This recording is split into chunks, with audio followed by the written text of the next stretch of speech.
चलिए हमें पढ़ना है इलेक्ट्रिक फ्लक्स। पानी वानी पी लीजिए, जिसको भी पानी पीना है फटाफट। और बाहर तो आप लोग बातचीत की ही है, अंदर नहीं कीजिएगा बातचीत।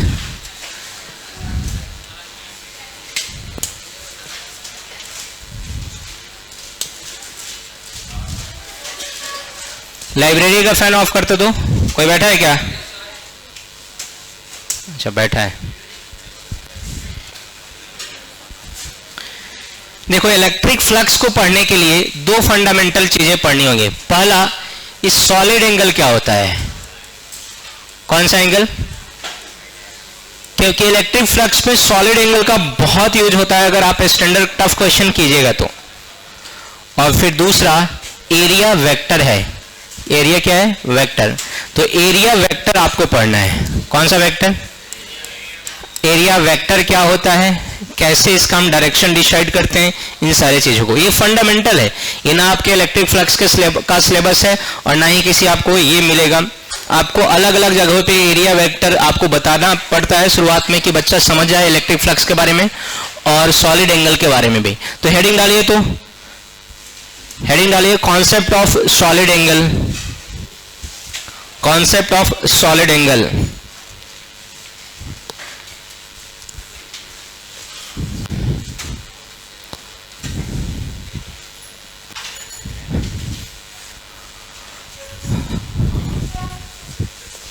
कॉन्सेप्ट ऑफ सॉलिड एंगल हो गया। चलो मुंडे ऊपर करेंगे, बोर्ड पर देखेंगे। अगर यहां पर एक पॉइंट है और ये दोनों लाइन इस तरह से इंक्लाइंड है और इसको हम एक कर्व लाइन से बाउंड कर दे रहे हैं, तो ये जो इंक्लिनेशन बनता है उस इंक्लिनेशन को हम लोग बोलते हैं plane angle, not solid angle. क्या बोलते हैं? यहां से यहां तक एक लाइन होता है जिसको हम लोग जनरली आर्क लेंथ बोलते हैं। क्या बोलते हैं? Arc length. और यहां से यहां तक जो पॉइंट होता है, डिस्टेंस होता है, जनरली इसको हम लोग क्या बोलते हैं? रेडियस। और इसको हम लोग किससे डिनोट करते हैं? तो यहां थीटा इज इक्वल टू होता है एल अपॉन आर, या थीटा इज इक्वल टू होता है एल अपॉन आर, या यहां से क्रॉस मल्टीप्लाई करेंगे। क्या करेंगे? Cross multiply. तो एल इज इक्वल टू क्या हो जाएगा? R theta. सुनो, ये एल का वैल्यू बढ़ते जाएगा, उसके अकॉर्डिंग हमारा थीटा वेरी करेगा, लेकिन रेडियस हमेशा क्या रहेगा? फिक्स। रेडियस में कोई चेंजिंग होता नहीं है। जैसे अगर हम एल का वैल्यू अब यहां तक ना करके यहां तक कर देंगे तो क्या लगता है? ये वाला लाइन यहां आ जाएगा, तो एंगल हमारा थीटा ही रहेगा कि कुछ और बन जाएगा? अल्फा बीटा और बन जाएगा। तो क्या बदला इसमें? एल। और क्या उसके अकॉर्डिंग चेंज हो गया? एंगल। यहां से यहां रेडियस, यहां बदल गया क्या? नहीं। तो वेरिएबल कौन होता है?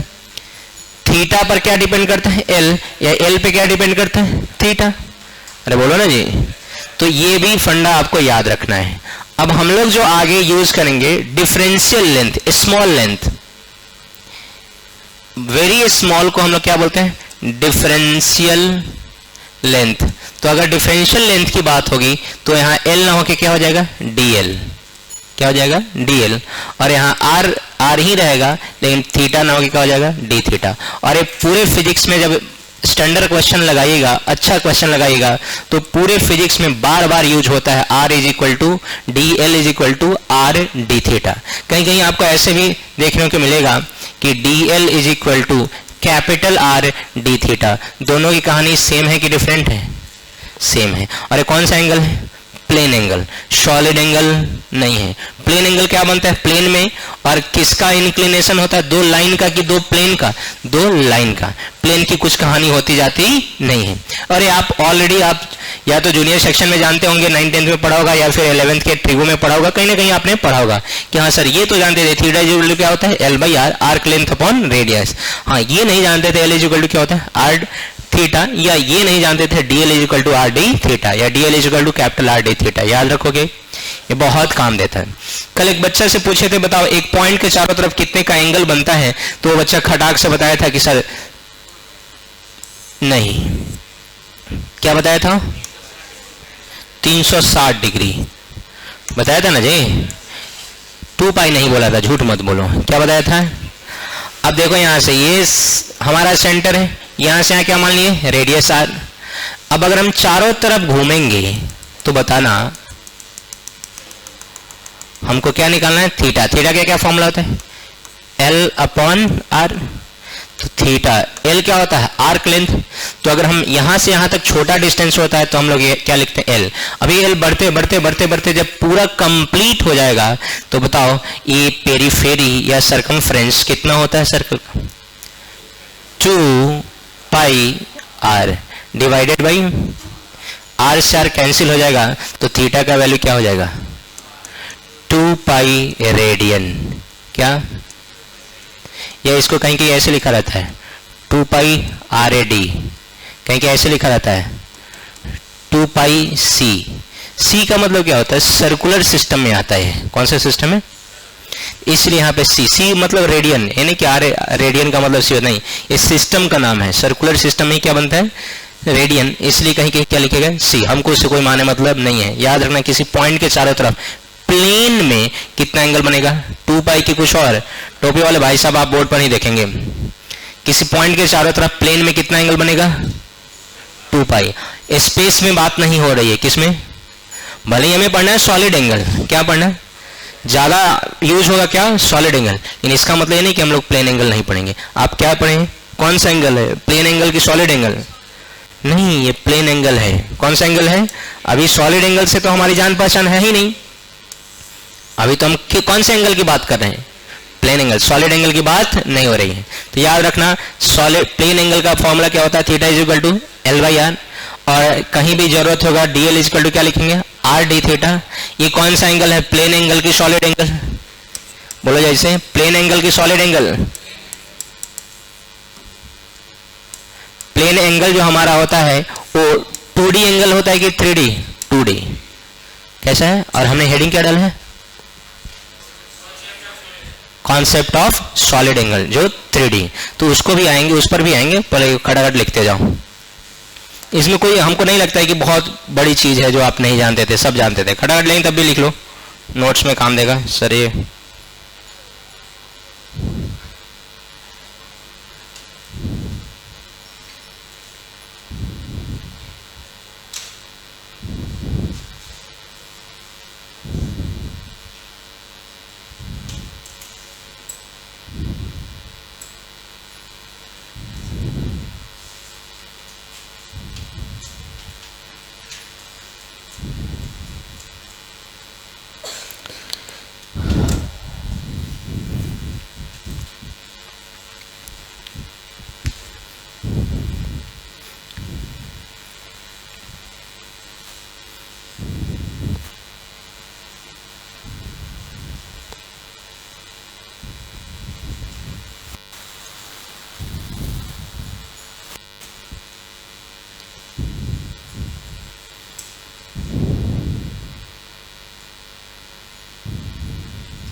लिख लिया, स्लाइड चेंज कर दूं।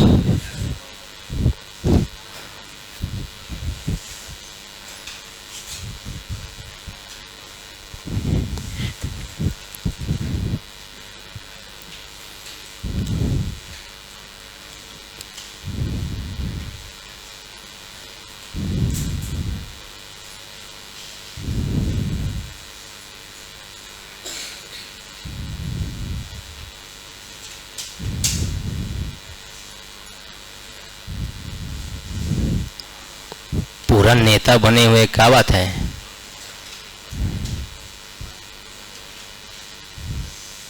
पीस एग्रीमेंट तुम्हें कराएगा का, अमेरिका और ईरान के बीच। हो गया। कौन है सर? अमेरिका ईरान ईरान के चक्कर में सर हम लोग को गैस नहीं मिल रहा है, आप सर समझ रहे हैं। उतारिए, गैस मिल नहीं रहा है, नेक्स्ट 5 सालों तक भी गैस नहीं मिलेगा। कतर से जो आता था गैस वो 5 साल तक नहीं आएगा। स्लाइड चेंज हो चुका है, लिखा है।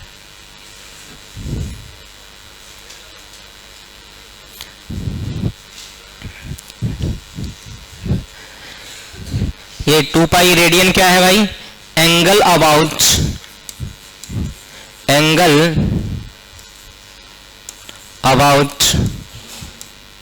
a point in plane. Angle about a point in plane, किसी पॉइंट के चारों तरफ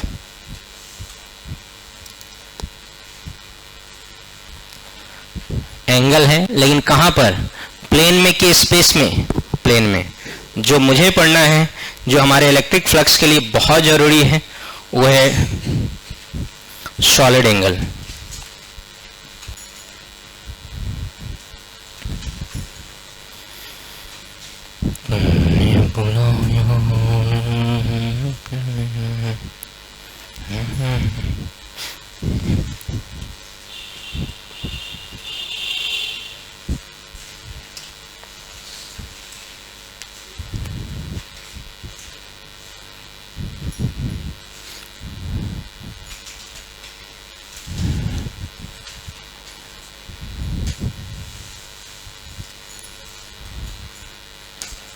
अरे हो गया।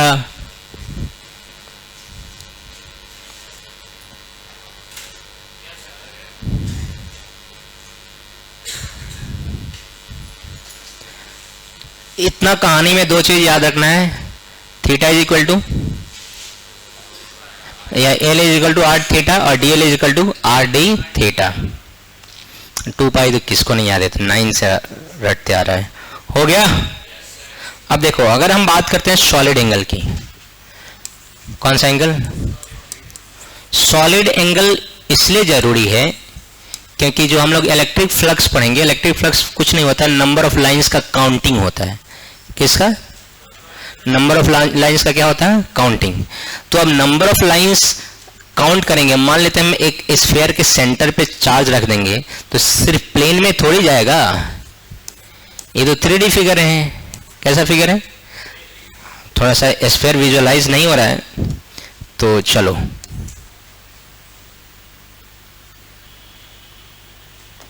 मान लेते हैं हम यहां पे चार्ज रखें। अब चार्ज के वजह से सिर्फ और सिर्फ यहीं पर इलेक्ट्रिक फील्ड थोड़ी होगा कि इसी प्लेन में सिर्फ इलेक्ट्रिक फील्ड जाएगा, ऐसा होगा क्या? नहीं। इलेक्ट्रिक फील्ड इस प्लेन के परपेंडिकुलर भी हो सकता है, इधर भी हो सकता है, इधर भी हो सकता है, कहीं भी हो सकता है। तो अब हमारा तो प्लेन होगा नहीं, क्या होगा? स्पेस। तो हम कैसे काउंट करेंगे? तो उस काउंटिंग के लिए आपको क्या पढ़ना पड़ेगा? Solid angle. और आप जानते हैं कोई भारी बात आपके लिए है नहीं। कैसे? तो मान लीजिए आप खरबूज लिए और उस खरबूज में आपने हल्का सा कट लगाया इस तरह का, और पता इस बात पर बिलीव नहीं किए कि लाल है, लाल है, लाल है। आपने चेक किया कि सही में लाल है कि नहीं है। बाहर काट के रखता है तो लाल है चिल्लाइए देगा क्या जी? तो क्या होता है, ऐसे जाओगे, बेचने वाला क्या करता है? ऐसे ऐसे कट लगाता है, निकाल देता है। तो ये जो एंगल बना यहां पर, वो कैसा एंगल है भाई? Solid angle. एंगल यहां भी बना। अगर मान लीजिए पढ़ाई लिखाई नहीं कीजिएगा तो इन फ्यूचर भाजा बेचिएगा चंदमारी चौक पर, तो उस समय भी आपको सॉलिड एंगल बनाना पड़ेगा। हंस रहा है। सॉलिड एंगल नहीं बनाना पड़ेगा। देखो ऐसे करोगे और जितना अच्छा सॉलिड एंगल बनाओगे उतना तुम फेमस।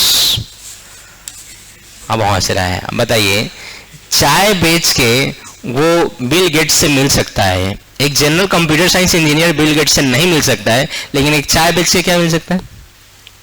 बिल गेट्स है चाय पीने उसके पास। कौन है चाय वाला? गुजरात का जो भी है, डॉली। अब बताइए किसके वजह से? क्या चाय बहुत स्पेशल बेचता था? नहीं, उसके स्टाइल की वजह से। कोई सिगरेट मुंह में ढूस, समझ रहा है ना? कभी इलायची देता था, हाथ ऐसे खींचता था कि मुंह हाथ भड़क जाएगा, नहीं। तो स्टाइल की वजह से। दूसरा क्या?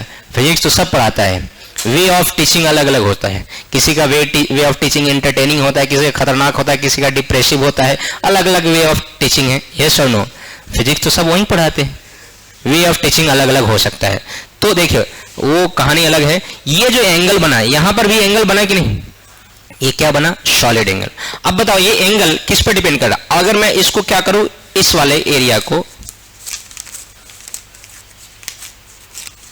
इस वाले एरिया को बहुत छोटा कर दूं, क्या कर दूं?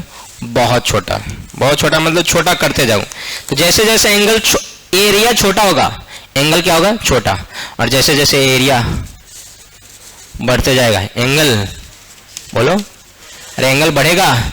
तो एंगल किस पर डिपेंड कर रहा है? ये वाला एरिया ज्यादा है तो एंगल बड़ा है, ये वाला एरिया कम तो एंगल कम। इवन अगर हम कम करते करते करते जीरो कर दें तो सॉलिड एंगल गायब, तब हमारा कौन सा एंगल होगा? Plane angle. ये किस में आ गया? प्लेन। और सॉलिड एंगल है तो 3D फिगर। ये कौन सा एंगल है? सॉलिड। और इसी को एरिया गायब कर देंगे, जीरो कर देंगे तो कौन सा एंगल हो जाएगा? Plane angle. हम किसकी बात कर रहे हैं? किसकी बात हो रही है? Solid angle. तो कहता है सिंपल सॉलिड एंगल बहुत आसान है। याद रखना है कि मान लीजिए कोई इस तरह का स्ट्रक्चर है,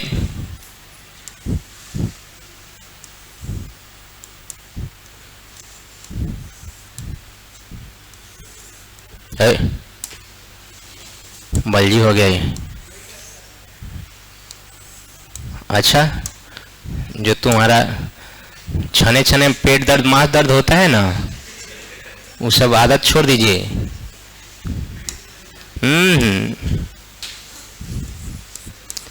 यहां जो एंगल बना क्या है? Solid angle. और इसको हम लोग डिनोट करते हैं, ये क्या है? ओम की कुछ और? हाँ, ओमेगा है, गधा। ओम नहीं है, क्या है? ओमेगा। और ये क्या है भाई? एरिया है, ए। तो याद रखना ओमेगा मतलब solid angle is equal to area upon radius का स्क्वायर। और ये ओमेगा नहीं है, ये क्या है भाई? आपका सॉलिड एंगल। इसी को हम लोग बोलते हैं 3D एंगल। कैसा एंगल? 3D एंगल, या angle in space, angle in space. और ये क्या है भाई? Area, generally surface area. Generally कौन सा एरिया? Surface area. और रेडियस बताने की जरूरत नहीं है, क्या है? आर क्या है? रेडियस। Yes or no? कोई शक वाली बात? बोलो। Omega is equal to A upon R square. अब यही अगर हम लोग कहें कि डी ओमेगा बराबर क्या होगा? Very small solid angle. तो याद रखना है छोटा सा area D A upon R square.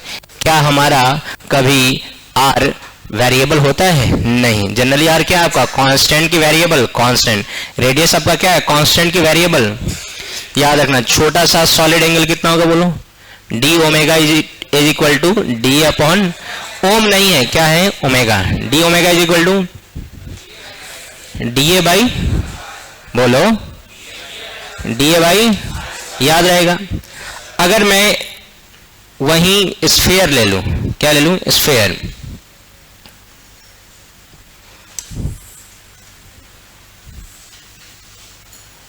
और तुमसे पूछूं कि बताओ इसके सेंटर पे कितना सॉलिड एंगल बनेगा? कितना? तो कोई नहीं सर, ये तो बड़ा वाला बात हो रहा है। तो सॉलिड एंगल का क्या फॉर्म रहता है? ए अपॉन आर स्क्वायर। बताओ कितना एरिया होता है सर्कल का? 2 पाई एरिया होता है सर्कल का। मैं एरिया पूछ रहा हूं, तुम बताएगी। पाई आर स्क्वायर सर्कल का। और स्फीयर का?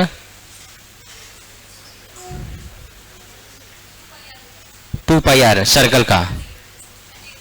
स्फीयर का 2 पाई आर। और सर्कल का? तुम बताओ। स्फीयर का surface area 2 pi R square sphere का। और सर्कल का? Pi R square. तुम बताएगी। सर्कल का 2 पाई आर स्क्वायर। सर्कल का कि स्फीयर का? सर्कल का। और स्फीयर का?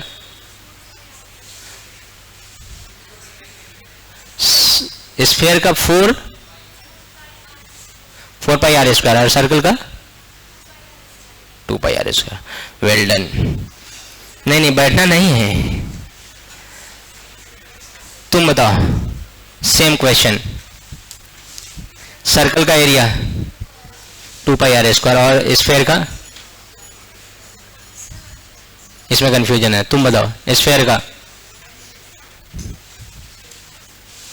पाई आर स्क्वायर, स्फेयर का है, और सर्कल का 2 पाई आर स्क्वायर। गुड, तुम बताओ स्फेयर का 2 पाई आर और सर्कल का 4 पाई आर, स्फेयर का, सर्कल का 2 पाई आर। तुम बताओ,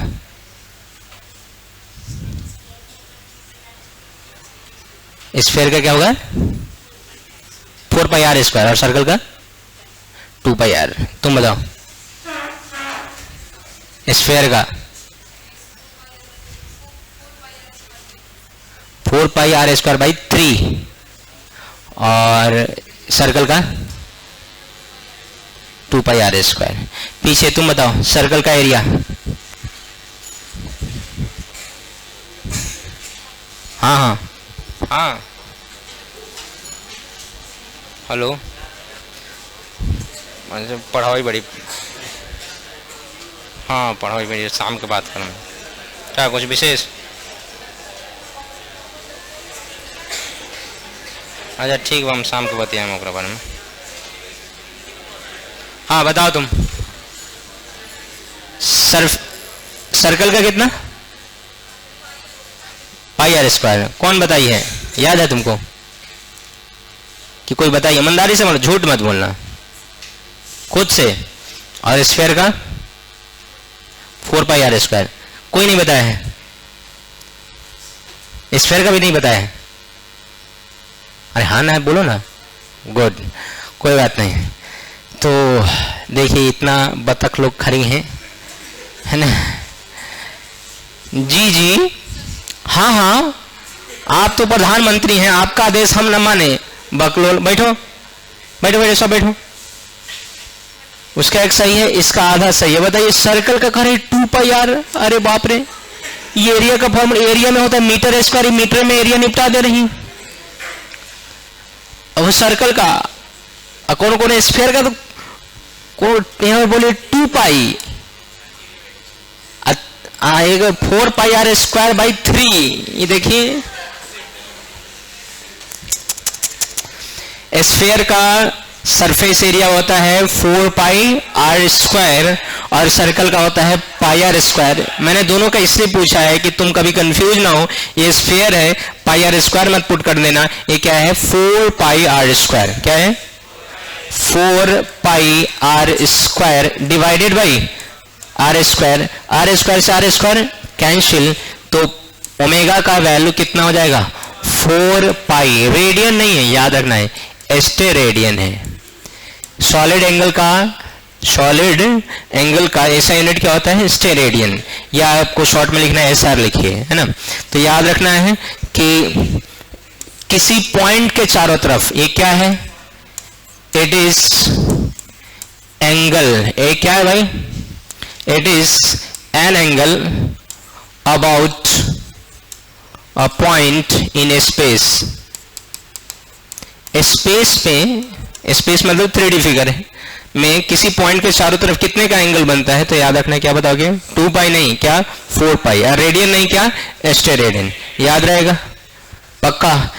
इससे आपको बहुत सारी चीजों को याद रखने की जरूरत है। पहला, ओमेगा का फॉर्मूला क्या होता है। दूसरा, डी ओमेगा का फॉर्मूला पक्का याद होना चाहिए, DA बाई आर स्क्वायर। ठीक, ये एकदम डिट्टो याद होना चाहिए। D omega is equal to,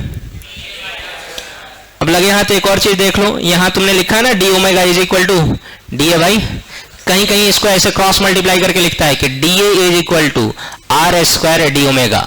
अब बच्चा कहता है कि ये तो हमारे सर नहीं पढ़ाए थे, ऐसा है क्या? DA is equal to R square, क्या होगा क्रॉस मल्टीप्लाई है भाई, क्या है क्रॉस मल्टीप्लाई। अरे हाँ है ना, आगे कहानी को बढ़ाया जा सकता है।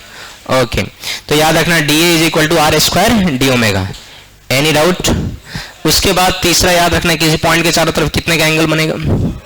बिल्कुल, आप गॉस लॉ पढ़ेंगे तो बहुत धड़ल्ले से यूज होगा। गॉस लॉ के प्रूफ में भी यूज होगा, गॉस लॉ में भी यूज होता है। ठीक, एक छोटा सा पॉइंट है जो थोड़ा सा आपके औकात से बाहर है, इन द सेंस ऑफ समझने में, आप गलत सेंस नहीं लीजिएगा, है ना। आप तो यहाँ पर सब टाटा बिरला है, आप गलत नहीं सेंस लीजिएगा, समझने के पॉइंट ऑफ व्यू से मैं बोल रहा हूँ कि थोड़ी सी कहानी डिफरेंट है इसकी। एक डिस्क है, अगर इस डिस्क के ठीक बीचों बीच अगर हम एक लाइन खींचे और यहां पर मैं बोलूं तो बताओ तो यहां एंगल बनेगा प्लेन की सॉलिड? एक कैसा एंगल बनेगा? प्लेन। लेकिन अगर मैं चारों तरफ घूम जाऊं, चारों तरफ घूम जाऊं तो क्या बनेगा भाई? सॉलिड एंगल की कुछ और। तो हमारा आपका ये रिलेशन निकालना है कि प्लेन एंगल और सॉलिड एंगल में रिलेशन क्या है। निकालना नहीं, निकालने जाइएगा तो बहुत इंटीग्रेशन है, इसलिए बोले हैं कि आपके रेंज के बाहर है। तो उतना अगर आप चाहते हैं कि नहीं सर इंटीग्रेशन तो कर भी कीजिए, हम तो चाहिए, हमको तो प्रूफ ही चाहिए, तो फिर हम बता देंगे, अदरवाइज आपको प्रूफ से कोई माने मतलब नहीं है। आपको प्रूफ से कोई माने मतलब नहीं। याद रखना है क्या कि solid angle omega is equal to 2 pi 1 minus cos theta. ये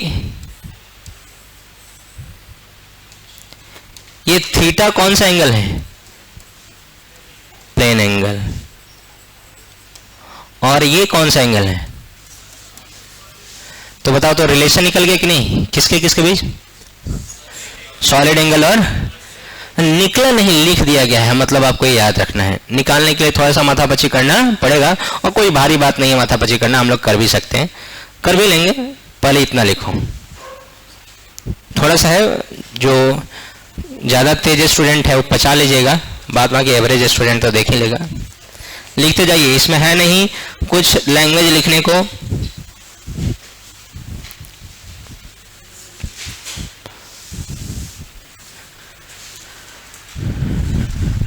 लिखते जाओ तेजी से, बस इसका में फंडा याद रखना है। एरिया एज अ वेक्टर अभी आएगा।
लिख लिया होगा। तुम्हारी इंग्लिश मीडियम बैच में पढ़ने वाली लड़की परिणीति प्रिया नाम की लड़की लाई है 454 मार्क्स ओवरऑल। फिजिक्स में 96 आया है। पिछले 9-10 सालों का रिकॉर्ड टूटा है। 95 था हाईएस्ट, 96 आया है। पता नहीं डिस्ट्रिक्ट टॉपर में है या नहीं है, हमको आइडिया नहीं है। और हिंदी मीडियम वाले बैच का भी हाईएस्ट है 95। आलोक नाम का बच्चा है, नीपू सर्टिफिकेट का नाम है, आलोक है उसका भी 95 है। फिजिक्स में ओवरऑल 441 है और फिजिक्स में 95 है। हाँ, फिजिक्स में 95, ओवरऑल 441। बाघा साइड का बच्चा है, आलोक करके नाम होगा। 90 प्लस 4-5 बच्चों का है। गर्ल्स में तुम्हारे बैच में तुम इस तरह के इंग्लिश मीडियम वाले बैच की लड़की 96 लाई है, और एक और लड़की खुशी है कुछ और नाम है, वो 93 लाई है, और एक 92 सुजान नाम का बच्चा बंगाली है, वो लाया 92। उसका प्रैक्टिकल में मार्क्स 26 दे दिया, नहीं तो उसका भी 95 आता ही आता, 95-96 आता। बाद बाकी वही इसलिए बता दिया कि आप ही के बैच का 96 गया है, आप इंग्लिश मीडियम वाले बैच का। और उम्मीद तो किया जा सकता है आप लोगों से, लेकिन सर्टेन नहीं है। इसकी बहन सब पढ़ी थी तो हाईएस्ट तो 92 ही गया था, लेकिन इसके बहन की फ्रेंड इसी के बैच की डिस्ट्रिक्ट टॉपर की थी। उसी का भाई इस साल पढ़ा था, प्रियांशु, 88 मार्क्स है फिजिक्स में, ओवरऑल 400 समथिंग है। तो थोड़ा सा जेई मेंस के पॉइंट ऑफ व्यू से भी प्रिपरेशन कर रहा था, और ये थी अपना, इसको कुछ नहीं करना था, जेई मेंस नहीं, तो थोड़ा सा उस पर फोकस करने पे इधर मार्क्स थोड़ा बहुत फर्क पड़ता है इसकी वजह से। ये नहीं कि वो बच्चा खराब था पढ़ने में, हैंडराइटिंग बहुत खराब था। हैंडराइटिंग मैटर करता है। हो गया? तो आप लोगों से उम्मीद है एक बार आप लोगों का हैंडराइटिंग चेक करेंगे, देखेंगे कि आप लोग भी ला सकते हैं 95, 96, भगवान करे कि 99 लाओ। नहीं, मैं तो यही मनाऊंगा। कौन है कि सर ज्यादा उम्मीद मत पालिए, उम्मीद ना दुख देता है।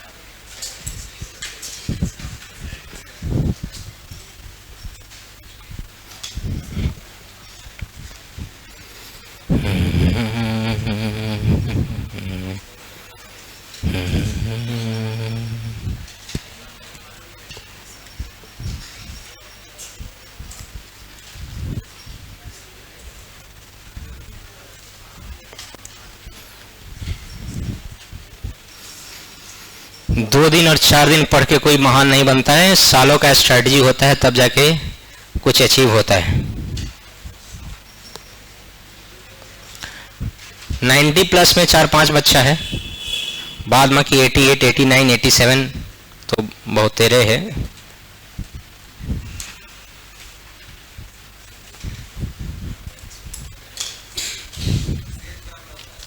जी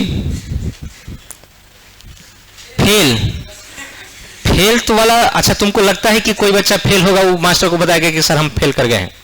हम ये भी झूठ नहीं बोलेंगे कि हमारा बच्चा कोई नहीं फेल किया होगा, ऐसा भी हम नहीं कहेंगे, किया होगा, लेकिन जो रेगुलर बेसिस पे क्लास किया होगा वो नहीं किया होगा, ये तो एकदम फिक्स है, गारंटी है। बहुत सारा ऐसा बच्चा है जिसका 78 नंबर है, 80 नंबर है फिजिक्स में, और आपका ओवरऑल मार्क्स थोड़ा सा कम गया है, जिसकी वजह से 305, 302, 313 इस तरह का भी है। तो हम हमेशा कहते हैं कि किसी एक सब्जेक्ट पे फोकस करके आप 30 मार्क का बिल्कुल नहीं बन सकते, आपका सब सब्जेक्ट आप ही का है। आज एक बच्चा है, मैथ खूब दिन रात पढ़ा, सुबह टेस्ट देने जाता था, शाम को टेस्ट देने जाता था, कभी टेस्ट हो जाता था फिजिक्स का पेपर छोड़ देता था। और इसमें बहुत सारे लोग हैं कि जब एक सब्जेक्ट में टेस्ट होता है तो दूसरा छोड़ देता है। खूब पढ़ा, खूब पढ़ा तो मार्क्स आया 84 उसको आया है मैथ्स में, और हमारा फिजिक्स यही सही पढ़ा तभी 878 मार्क्स लाया है। तो कहने का मेरा मतलब है कि मार्क्स कार्ड आप ही के मार्क्स कार्ड पे रहता है, हमारे मार्क्स कार्ड पे नहीं आएगा। लेकिन अफसोस कब होगा? अफसोस कब होगा? जब आप रिजल्ट देखिए, कहीं वो मैथ में तो 99 है, काश फिजिक्स और केमिस्ट्री भी पढ़ लेते। तो एक सब्जेक्ट में आप 99 98 लाके कुछ कर नहीं सकते हैं, ओवरऑल आपको पढ़ाई करना होगा। अरे लिख लिया, लिखो स्टार देके लिखो तो रिलेशन बिटवीन, स्टार देके लिखो relation between solid angle and plane angle, relation between solid angle and plane angle.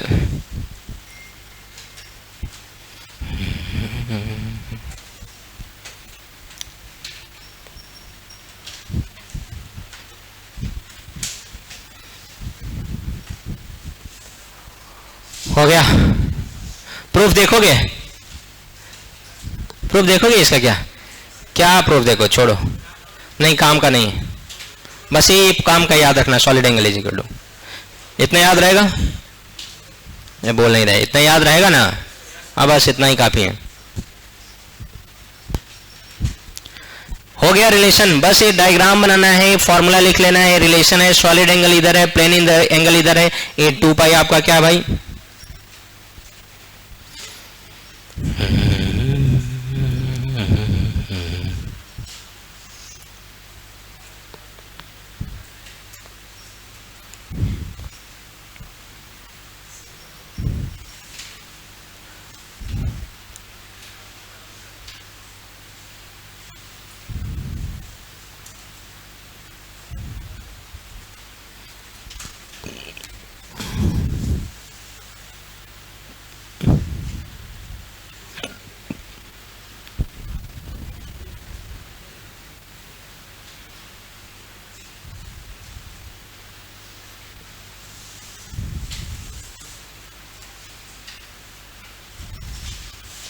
अरे हो गया?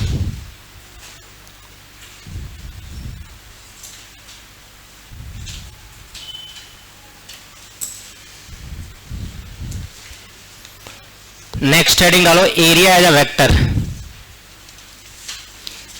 नेक्स्ट हेडिंग डालो area as a vector, area as a vector. इस पूरे टॉपिक से 2-3 चीजें आपको निकाल के याद रखना है। प्लेन एंगल का फॉर्मूला, सॉलिड एंगल का फॉर्मूला। प्लेन एंगल किसी पॉइंट के चारों तरफ 2 पाई रेडियन होता है और सॉलिड एंगल किसी पॉइंट के चारों तरफ 4 पाई एस्टे रेडियन होता है, बस इतना ही याद रखना है। प्लेन एंगल का फॉर्मूला क्या है भाई? Theta is equal to L by R. Solid angle का फॉर्मूला क्या है? Area upon R square. यहाँ पे अगर आप डी थीटा लिखते हैं, सॉरी हाँ चलो ठीक है, यहाँ पर डी थीटा लिखते हैं तो यहाँ पर क्या लिखना पड़ेगा? DL by R square. इसी को क्रॉस मल्टीप्लाई करके आप याद रखते हैं DL is equal to R D theta. और यहां पर लिखेगा तो आपको D omega is equal to क्या लिखना पड़ेगा? बोल जल्दी से, D A upon R square. और इसी को आप क्रॉस मल्टीप्लाई करके लिखेगा तो D A is equal to क्या लिखेंगे आप? R square D omega. अरे हाँ या ना? कोई दिक्कत? चलो बहुत अच्छी बात है। ये इतना 4 पॉइंट याद रखना है, बाद बाकी आपको याद रखने की जरूरत नहीं है। अरे बोल ही नहीं रहा है। चलो नेक्स्ट लिखो एरिया एज अ वेक्टर, तो लिख लिया ना? अभी तक हम लोग क्या पढ़ते आ रहे हैं? एरिया कौन सा क्वांटिटी है? स्केलर। तो एरिया स्केलर क्वांटिटी है। अब कुछ एरिया आप जानते हैं, बताने की जरूरत नहीं है। जैसे स्क्वायर का एरिया क्या होता है? ए स्क्वायर। रेक्टेंगल का एल इंटू बी। सर्कल का पाई आर स्क्वायर। स्फीयर का 4 पाई आर स्क्वायर। सिलेंडर का 2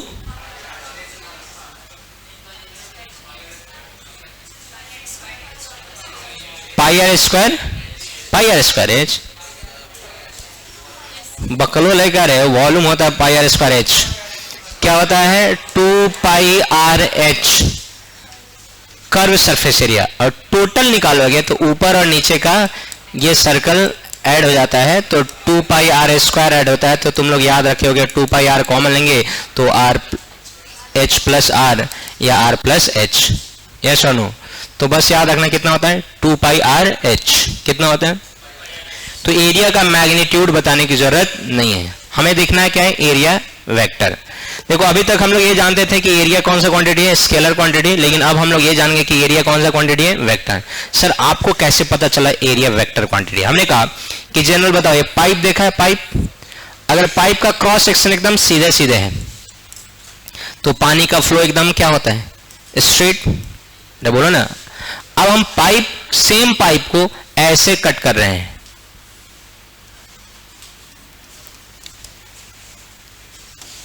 तो इसका फ्लो क्या सेम रहेगा कि डिफरेंट हो जाएगा? बोलो, क्या ओरिएंटेशन बदलने पर डायरेक्शन बदला कि नहीं? अगर डायरेक्शन बदल जाए तो कौन सा क्वांटिटी है? वेक्टर के स्केलर। बोलो, वेक्टर, स्केलर नहीं है। कौन सा क्वांटिटी है? वेक्टर। अरे देखो, यहां पर हम एक ब्लॉक रखें, इधर से 10 न्यूटन और इधर से 10 न्यूटन, टोटल फोर्स कितना हो गया है? बोलो, 0। लेकिन यही हम डायरेक्शन बदल दिए, इधर से 10 न्यूटन और इधर से ही कितना? 10 न्यूटन। कितना हो गया? तो डायरेक्शन बदलने पर क्वांटिटी बदल गया कि नहीं? तो अगर डायरेक्शन बदलने पर क्वांटिटी बदल जाए तो उसी को हम लोग क्या बोलते हैं? वेक्टर। अगर यही पैसा रहता है कि तुम्हारे पैकेट में हम इस साइड से डाल रहे हैं 10 रुपया और इस साइड से डाल रहे हैं 10 रुपया, कितना रुपया?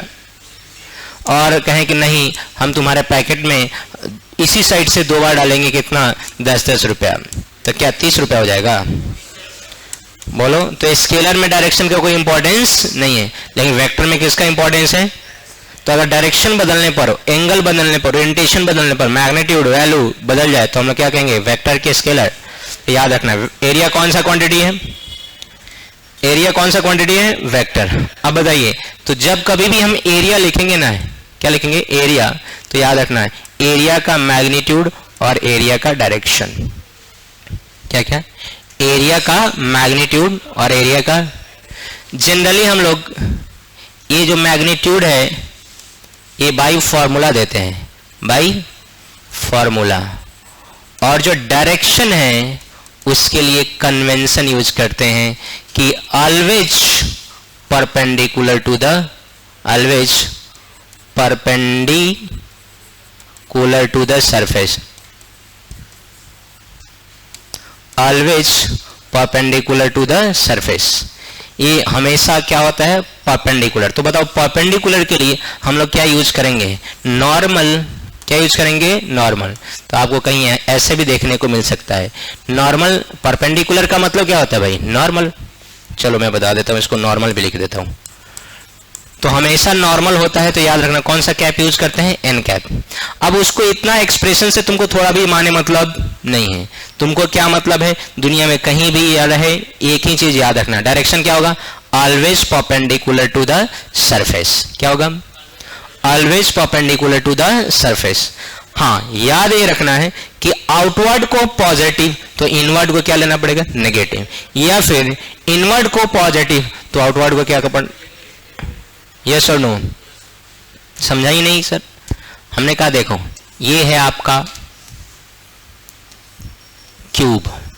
क्या है? क्यूब। और अगर मैं पूछूं कि बताओ ऊपर वाला एरिया वेक्टर का डायरेक्शन किधर होगा, तो तुम कहोगे खटाक से सर डायरेक्शन के बारे में अभी अभी आपने बताया है कि परपेंडिकुलर टू द सरफेस। अगर हम बाहर की तरफ ले रहे हैं तो क्या होगा? पॉजिटिव, और अंदर की तरफ लेंगे तो क्या होगा? नेगेटिव। लेकिन हर हालत में कितना एंगल बनाएगा? सर मैग्नीट्यूड कैसे लिखा जाएगा? कुछ नहीं, बताओ। हर एक क्यूब का फेस क्या होता है? एक स्क्वायर होता है कि कुछ और? स्क्वायर। स्क्वायर का मैग्नीट्यूड क्या होता है? ए स्क्वायर। बोलो ना जी। तो एरिया वेक्टर यहां लिखेंगे तो क्या लिखेंगे? ए स्क्वायर। कौन सा कैप? N cap. अगर ये वाई एक्सिस मानते हैं तो कौन सा कैप लिखेंगे? जे कैप। अरे बोल ही नहीं रहा है। नहीं, पहले सीधा बैठे थे, ऐसा ऐसा खाली कर रहा है। सीधा बैठे थे तुम लोग, लेढ़ा कहीं का। सीधा बैठा। बोलो क्या पढ़ रहे हो? क्या पढ़ रहे हो? तुम्हें मैंने कन्विंस किया कि मान लो कि एरिया वेक्टर है। तुमने कहा कि मैं कन्विंस होने से रहा, प्रूफ बताइए। मैंने कहा कि अगर हम लोग डायरेक्शन बदल देते हैं, क्या बदलते हैं? डायरेक्शन, तो मैग्नीट्यूड बदल जाएगा। क्या बदल जाएगा? मैग्नीट्यूड। तुमको बिलीव नहीं है, हम एक स्केच खींच के दिखा रहे हैं तुमको। जैसे इसका डायरेक्शन बदला जाएगा एरिया बदल जाएगा। अभी बताओ, अभी तुमको ये पेपर दिख रहा है, कुछ ना कुछ एरिया निकाल लोगे तो बोलो ना जी। और यही इसका ओरिएंटेशन अगर मैं बदल दूं, इसका क्या बदल दूं? ओरिएंटेशन। ले ऐसे क्या बदल दूं मैं? ओरिएंटेशन। ओरिएंटेशन कैसे बदल दीजिएगा सर? तो इसको सेम है, इससे अच्छा है, बेहतर कि हम आपको समझा दें पेज पर। बताओ इसका एरिया कितना है, तुम L इंटू बी लिखोगे, कोई दिक्कत। लेकिन अगर मैं पूछूं इस पर तुम तीर मारना चाहते हो तो 2 4 10 तीर लगा सकते हो, कोई दिक्कत।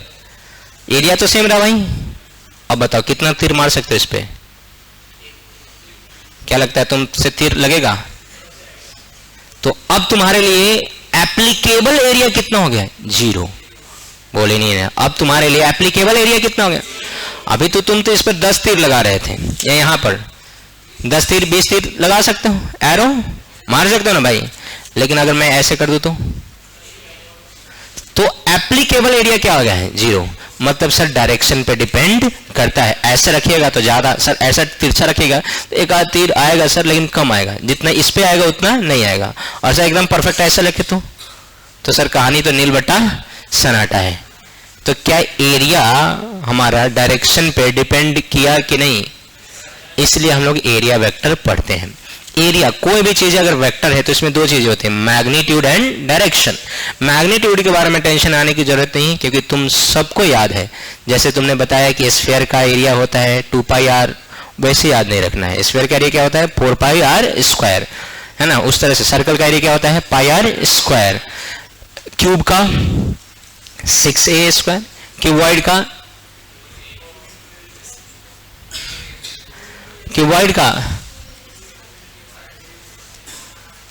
4a² हो जाएगा। क्यूबॉइड का सरफेस एरिया कितना होगा? 2 into L into B plus into, अरे हाँ या ना, अलग अलग कैलकुलेट कर सकते हो ना। सामने सामने वाला दोनों क्या होता है? इक्वल। अरे बोल ही नहीं रहे। 2 into L into B plus 2 into L into sorry B into H, और फिर H का कॉम्बिनेशन किसी के एक के साथ। अरे बोलो ना जी। चलो अब वो मैग्नीट्यूड तुम बता सकते हो। मैं किसके बारे में बताया? डायरेक्शन। डायरेक्शन के बारे में क्या कमेंट किया गया? ए दोनों टोपी है, तुम मुड़ी ऊपर करके देखता है कि नहीं रे? तुम लोग का मोबाइल दिख रहा है, ऊपर करता मोबाइल, हाथ ऊपर करता, तुम दोनों हाथ ऊपर कर रहे हो। अगर हाथ नीचे किया तो समझ रहे, ऊपर करे किए रहो। जैसे दोनों ऊपर कर, ऊपर करेगा रे। अब आ जाए हम वस्त्रालय आ गए तो समझ रखना, ऊपर कर, कोई बात नहीं। किसका फोन है? भाई पकड़ते थे, पकड़ो दे। पढ़ाई लिखाई तेरा भाई देखे माई पोथी यार तू रे। तुम तो अंदर है तो मुड़ी का नीचे चले। हम जब ऊपर पढ़ा रहे हैं तो ऊपर देख। नहीं समझ में आ रहा तो बोल, हाथ उठा के बोल के नहीं समझ में आ रहा है तू रे। सामने देख रहा था। नहीं आ रहा है तो बोलो नहीं आ रहा है, बताएंगे दोबारा। एरिया कोई भी वेक्टर में 2 चीजें होती है, मैग्नीट्यूड एंड डायरेक्शन। मैग्नीट्यूड पता है, फॉर्मूला जाके 10th वाला रट्टा मार लेना। क्या नहीं पता है? डायरेक्शन। मैंने बताया डायरेक्शन हमेशा याद रखना सरफेस के परपेंडिकुलर। तो सरफेस के परपेंडिकुलर 2 डायरेक्शन होता है, एक हो सकता है अपवर्ड और हो सकता है डाउनवर्ड। तो हमने कहा कि आउटवर्ड को पॉजिटिव लेना और इनवर्ड को, तुम उल्टा भी लिख सकते हो कि इनवर्ड को क्या लेना? पॉजिटिव, और आउटवर्ड को नेगेटिव। लेकिन हम लोग जो एक कन्वेंशन लेके चलते हैं, आज से पहले बाबा दादा लोग मान लिए कि जिधर से सनराइज होता है उसको हम ईस्ट बोलेंगे, तो बोलेंगे भाई। अगर बाबा दादा ही कहते कि नहीं जिधर से सनराइज होता है उसको वेस्ट बोलो, तो हम लोग वेस्ट बोलते हैं। एक बार एक कन्वेंशन, इसका कोई प्रूफ, एक कन्वेंशन है। क्या है? कन्वेंशन। अब मोतिहारी में 0 माइल कहाँ है? मोतिहारी में 0 माइल है? नहीं है। मोतिहारी में 0 माइल नहीं है।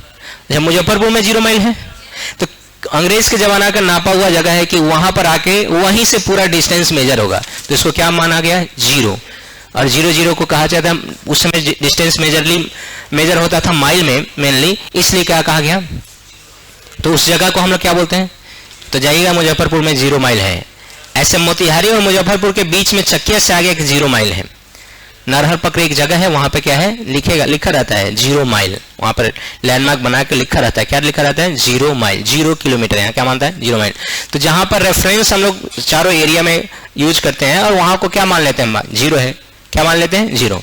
तो अब 0 मान लिए, तो ये आपका, मैं बताना ये चाह रहा था कि ये फर्क नहीं पड़ता है कि आप किसको क्या मान रहे हैं। आप हो सकता है कि एक को पॉजिटिव एक को नेगेटिव, लेकिन जो सदियों से माना आ जा रहा है, जो हमारे एच.सी. वर्मा बुक में मिलेगा, जो आपके डी.सी. पांडे बुक में मिलेगा, जो आपके सेंगेज के बुक में मिलेगा, या जो आपके किसी इंस्टीट्यूशन के पैकेज में मिलेगा, उसी को हम भी फॉलो करेंगे।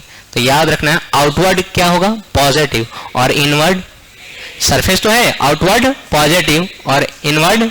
और यहां पे कोऑर्डिनेट सिस्टम नहीं चलता है। कौन सा सिस्टम? अब कोऑर्डिनेट सिस्टम में हम लोग क्या जानते थे? x इधर रहेगा तो पॉजिटिव x, और इधर रहेगा तो x डैश नेगेटिव x, इधर पॉजिटिव इधर नेगेटिव, वो सारा चीज हम लोग मानेंगे नहीं। परपेंडिकुलर टू द सरफेस बाहर की तरफ पॉजिटिव और अंदर की तरफ दो ही होता है, तीसरा कोई इन्वॉल्व नहीं होता है। तुमने कहा ठीक है सर, थोड़ा सा अच्छे से बहुत सारे एग्जाम्पल के साथ समझाइए कि कहानी थोड़ा सा क्लियर हो जाए। हमने कहा एक क्यूब देखो, हट यार, भावनाओं को समझते हुए इसको मान लीजिएगा कि ये क्या है।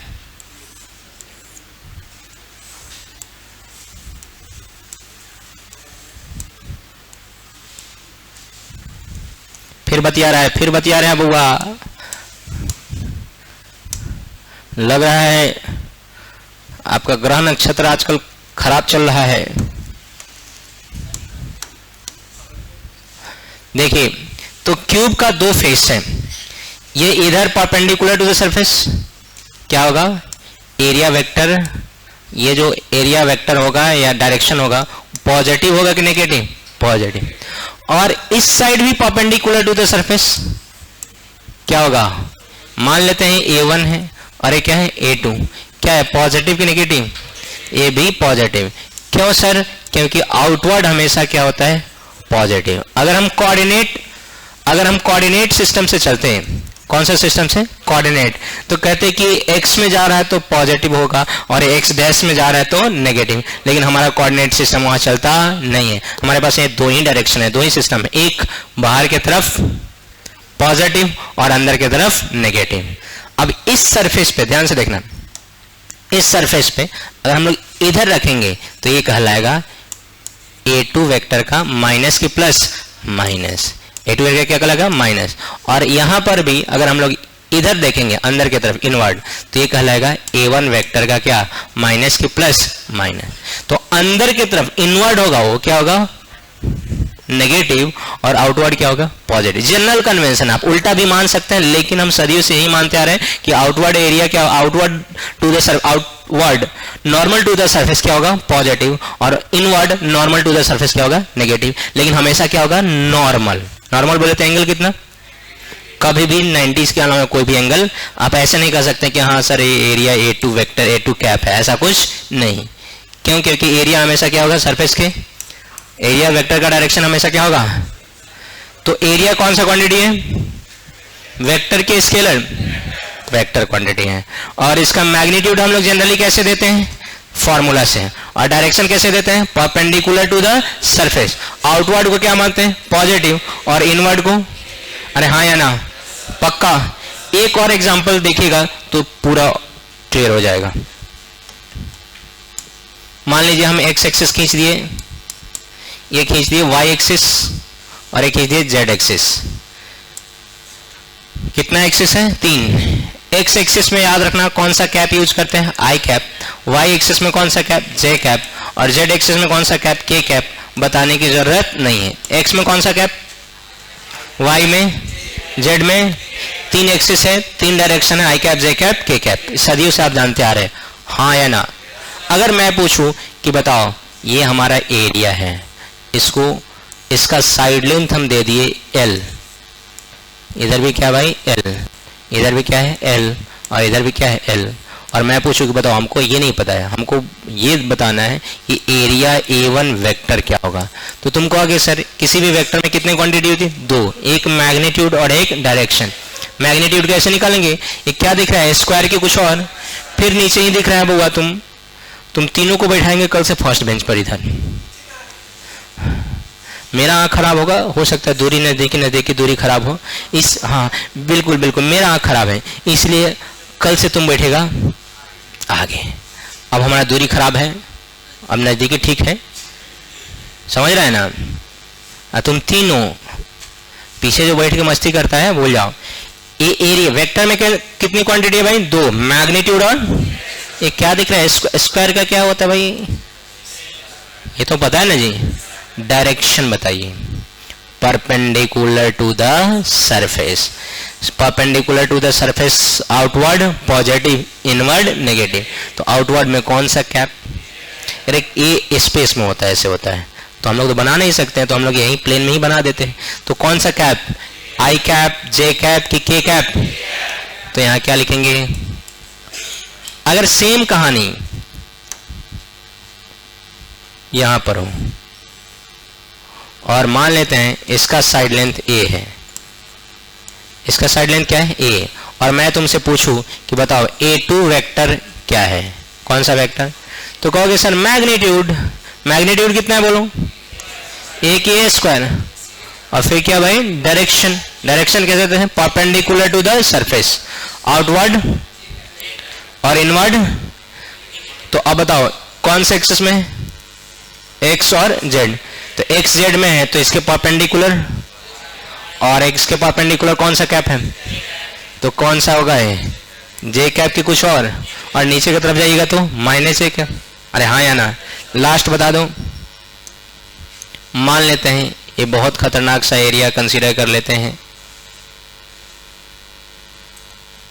और इसका साइड लेंथ मान लेते हैं x है। क्या है? x। तो अब बताओ इसका एरिया हम A2 माने है ना, तो इसको हम लोग मान लेते हैं क्या है? A3 है। अब बताओ A3 तुमको बताना होगा, तो क्या बताओगे A3 वेक्टर? बोलो जैसे मैग्नीट्यूड कितना?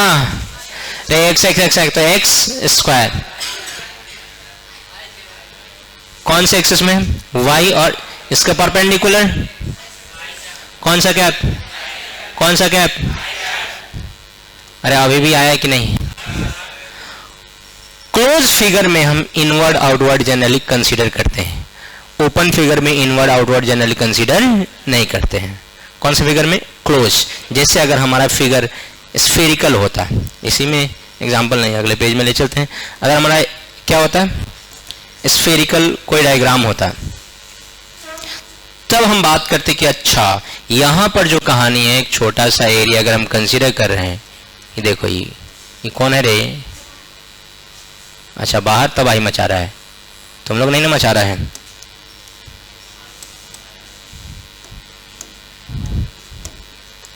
तो यहां पर अगर हम छोटा सा एरिया कंसीडर करते हैं, तो ये बाहर के तरफ DA कैप क्या होता? पॉजिटिव, और अंदर के तरफ क्या होगा? DA कैप नेगेटिव की कुछ और है, तो ये नेगेटिव होता, और ये क्या हो गया? Positive.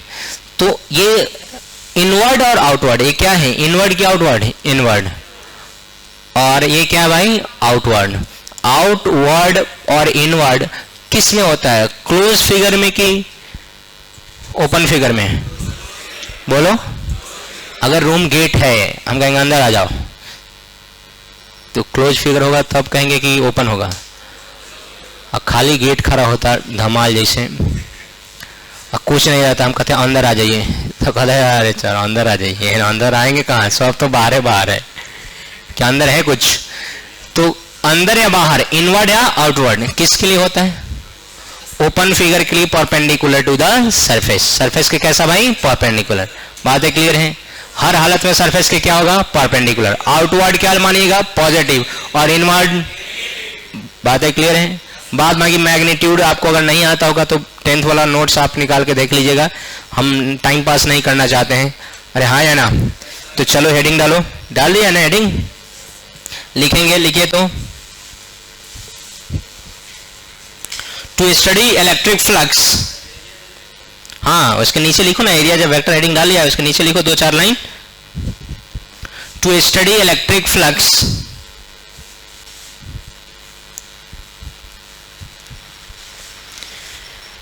we have to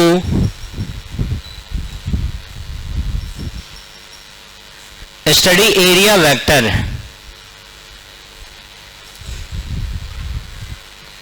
We have to study area vector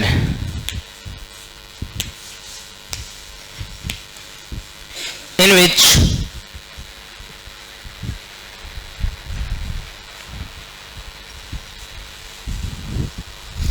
magnitude is given by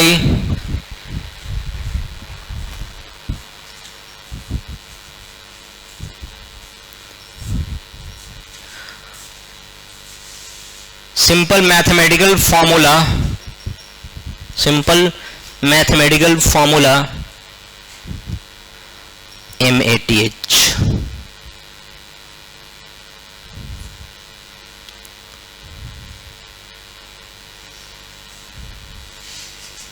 ठीक है, लिख मैथमेटिकल फॉर्मूला एंड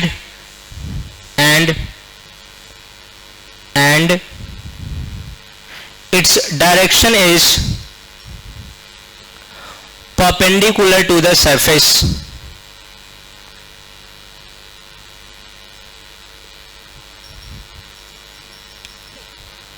हो गया, टू द सरफेस। डायग्राम बना के लिखिए, नहीं डायग्राम बना के नहीं, स्टार देके लिखिए, तो एक लाइन और स्टार देके नीचे लिखिए। For any close figure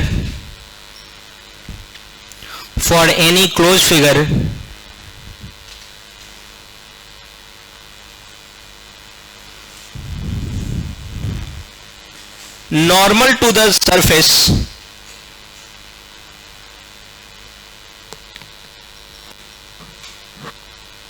outward direction considered as positive, normal to the surface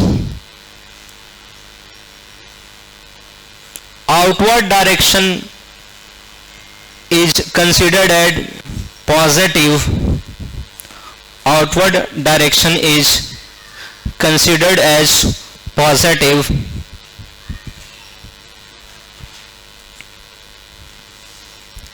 and inward direction is considered as negative, and inward direction is considered as negative। हो गया,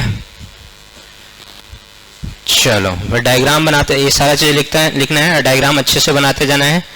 बहुत सारा डायग्राम आएगा, पहले लिख लो, बहुत सारा डायग्राम आएगा, सबको बना लो। कल हम लोग इलेक्ट्रिक फ्लक्स चीजें याद होनी चाहिए।